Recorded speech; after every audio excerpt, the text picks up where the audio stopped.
why you decided that you wanted to be a state trooper. You realize that's an hour story too. That's okay. Having grown up in West Virginia, I've heard a lot of stories about the trailblazers in our state.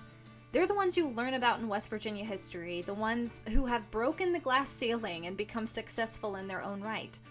But Sharen Sumpter-Deitz was never in any of my history books. I never had to write a paper on her. She was never included in my teacher's lesson plans, but after meeting her and hearing her stories, I feel as though she absolutely should have been. Sharen started her life as a Braxton County farm girl before getting a bachelor's degree and then a master's degree in correctional counseling. At first, she submitted her application to the police academy solely because someone said she couldn't be a uniformed officer. Though she was initially rejected, her drive and stubbornness carried her through until she made history. She was the first female to attend and complete her training at the State Police Academy, the first to give birth while on the force, the first and only person to file a sex discrimination complaint against the agency and win, and the first female to retire from the agency. So, stay until the end of this Mountain Memories episode, because you won't want to miss any of the stories from this West Virginia trailblazer.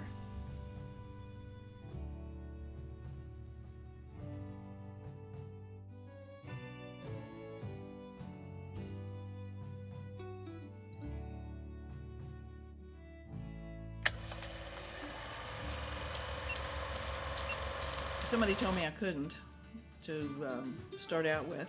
I grew up in Braxton County, became a West Virginia rehabilitation counselor. Well, I found out there was an opening for a civilian employee in the uniform crime reporting.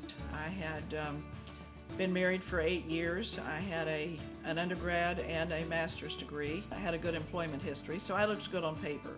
Well, I had an interview with Major Richard M. Hall for that position. He was the executive officer of the headquarters building in South Charleston. So he said if I liked my job as a rehabilitation counselor, he would advise that I kept it because it would not accomplish what I wanted to eventually accomplish if I did in fact want to be a uniformed officer. I had applied for a uniform position. I filled out a uniformed application and sent it in, and I had received a card to come for the testing, which was the strength and agility part of the applicant process, and I failed it because I was not and am not built like a man. Women do not have the upper body strength of men. I think I took the test 3 times and failed it all 3 times.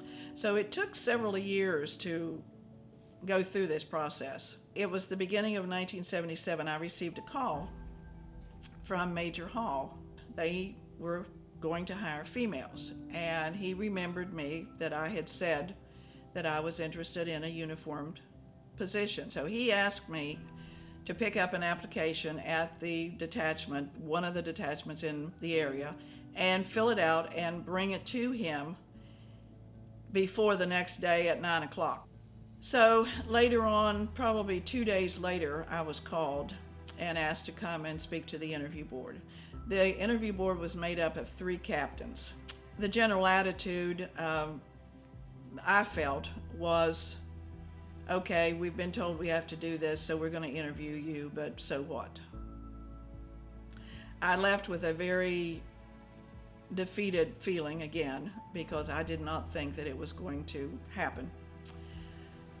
So about a week later, I got a call and they said that the interview board had recommended that I proceed in the applicant process and I needed to have a physical.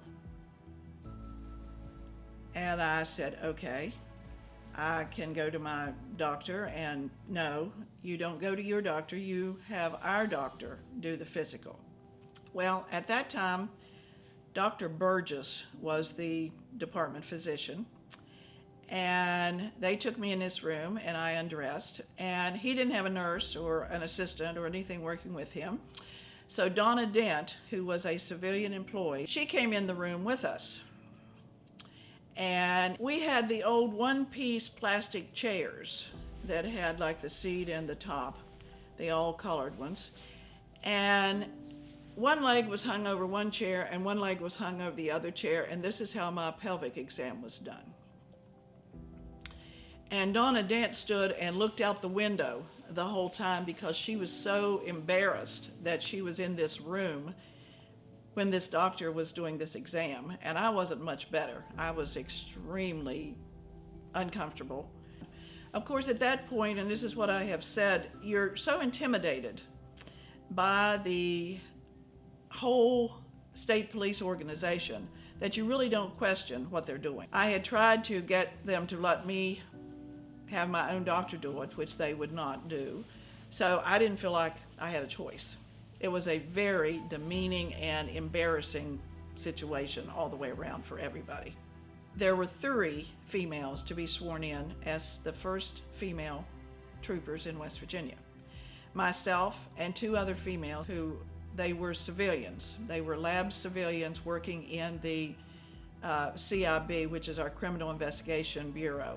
So the day that I had my physical, I questioned, were these other females going through this too? Well, I was told no. They had been eliminated. So at that point, it was just me. So from then on, all of the press releases, all the publicity, everything was just me. I would be the first female state trooper in the state of West Virginia. So the first day that I walked into the detachment at Cross Lanes, Harold Facemeyer was there, and he took me in. He introduced me to everybody. And the first trooper that he introduced me to was Bill Cordell. And Bill informed me that he didn't shake hands with women when I stuck my hand out to shake hands with him. And I looked at him and I said, "I'm not a woman, I am a trooper." Didn't matter, he still didn't shake hands with me. But Bill and I became very good friends after a while, after he got used to the idea. One of my favorite and one of my fondest memories is finding Sam Taylor's widow. Sam Taylor was our first trooper back in 1919. Before we listen to this story, let's look back on what life was like in early 1900s West Virginia.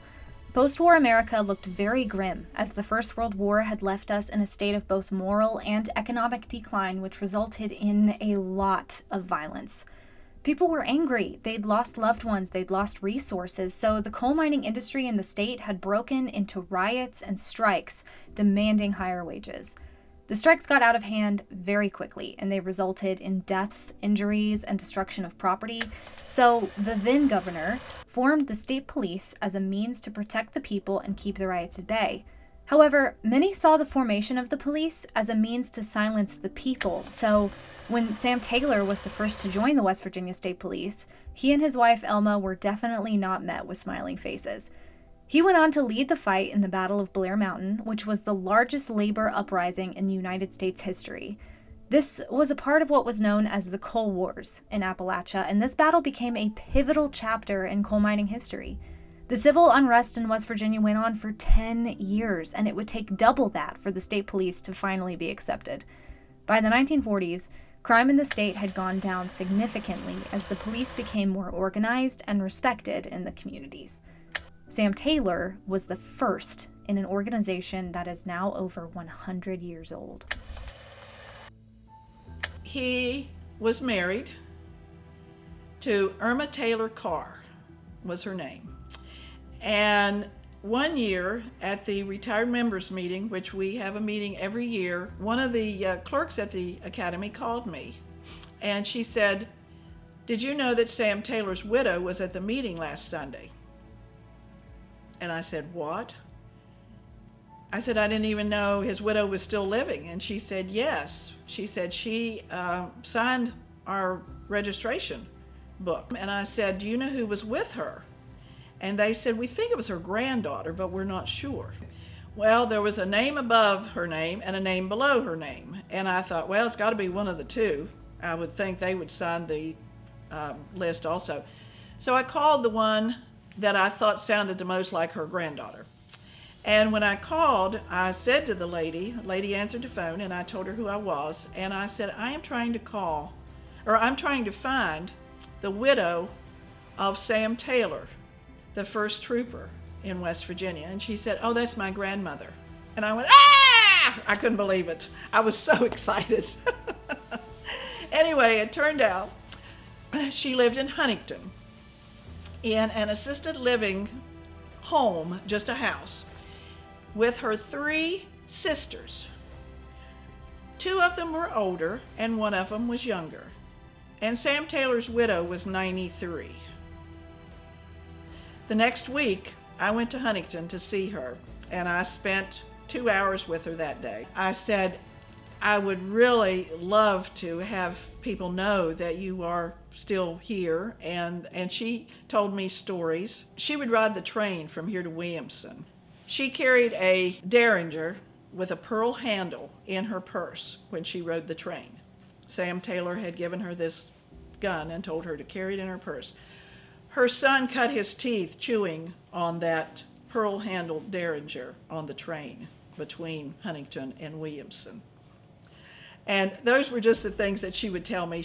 We would be sitting talking, and all of a sudden she'd say, oh, let me tell you, and she would tell me one of these stories. And she was just delightful. She was just such a nice lady.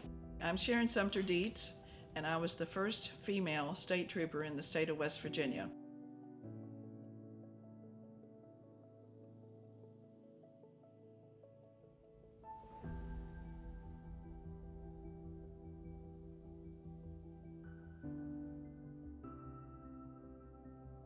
If you've enjoyed this video, please make sure to like it and to subscribe to our channel. You never know what stories are going to come next. Also, if you have a story that you would like to share or you'd like to support our channel, you can go and visit our website, which is in a link in the description below.